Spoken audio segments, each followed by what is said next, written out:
প্ৰজন্মক বিপথে পৰিচালিত কৰিছে বুলি আমি পৰিচালিত হৈছে বুলি আমি গম পাইছোঁ। যিহেতু এই খেলখনে আপোনাৰ এই খেলখনত জড়িত হৈ আছে এজন শিক্ষক, যি নেকি তেওঁ এজন শিক্ষানুষ্ঠানৰ লগত জড়িত। তেওঁৰ নাম হৈছে হেমন্ত দাস। আপোনাৰ যোৱা খেলখন হৈছে ৰাজু দাসৰ ঘৰত। প্ৰায় 10জন ইয়াতে যোৱা খেলখনৰ লগত জড়িত হৈ আছিলে। তেওঁলোকক আমি কিয়ক থানাৰ আৰক্ষী বিষয়াৰ যোগেদি কঠোৰতম শাস্তি দিয়ক, আমি সেইটোৱে বিচাৰোঁ। আৰু গাঁওবাসী হৈ আমি সঁচাকৈ লজ্জাজনক হৈছোঁ। এনেকুৱা এটা আমি কেতিয়াও বিচৰা নাছিলোঁ।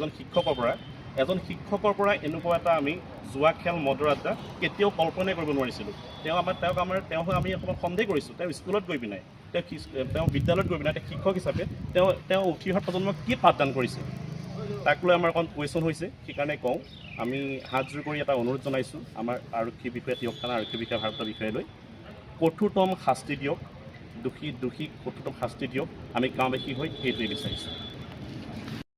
যিকোনো খবৰ আৰু বিজ্ঞাপনৰ বাবে যোগাযোগ কৰক 7896121996।